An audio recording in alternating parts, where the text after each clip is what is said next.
অনলাইনে অনেকদিন পর দেখলাম বাইকের একটা জিপিএস ট্র্যাকার, বাইক বা যে কোনো কিছু যেটা আইফোন সাপোর্টেড করে, তাই আজকে আমি একটা জিপিএস ট্র্যাকার অর্ডার করে দিছি।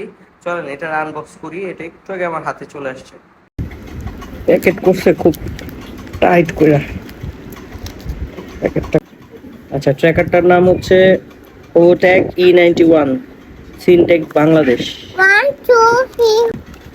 সাথে একটা ইউজার ম্যানুয়াল দিয়ে দিছে অনেক বড় ইউজার ম্যানুয়াল। আর এই যে এই সাইডে এই যে ট্র্যাকার, এটা হচ্ছে ট্র্যাকারটা ট্রান্সপারেন্ট দেখা যায়। আর এর মধ্যে লেখা আছে পোকো না। আর এটার সাথে হচ্ছে দিয়ে দিছে ট্র্যাকারটাতে ওয়াটারপ্রুফ করার জন্য একটা কেস দিয়ে দিছে। সেই পার্সেলটা প্রাইস নিয়েছে টোটাল আমার কাছ থেকে 1470 টাকা। আর এটা ট্র্যাক করতে হবে শুধুমাত্র আইফোন দিয়ে, আইফোন ছাড়া অন্যটা দিয়ে ট্র্যাক করা যাবে না। বাসায় আনবক্সিং করে ডিভাইসটা নিয়ে বেরোইছি। আশেপাশে তো গাড়ি ঘোড়ার শব্দ নেই, তো এই ডিভাইসটা নিয়ে এখন আমি আমার বাইকে লাগাবো। বাইক আমার গ্যারেজটা তো একটু দূরে, তো গ্যারেজের ট্র্যাকারটা লাগাই দিয়ে এখন আমি অফিসে এসে বসছি এবং অফিস থেকে ট্র্যাক করে দেখতে পারতেছি আমার বাইকটা ঠিক কোন জায়গায় আছে।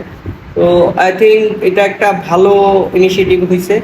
আই থিঙ্ক এটা ভালো সার্ভিস দেবে। 1 বছর পর্যন্ত ব্যাটারি চেঞ্জ করা লাগবে না বলছে, এরপর আবার ব্যাটারি চেঞ্জ করবো ইনশাল্লাহ। চ্যানেলটি সাবস্ক্রাইব করুন, না থাকলে অবশ্যই চ্যানেলটি সাবস্ক্রাইব করবেন। সবাইকে ধন্যবাদ। আসসালামু আলাইকুম।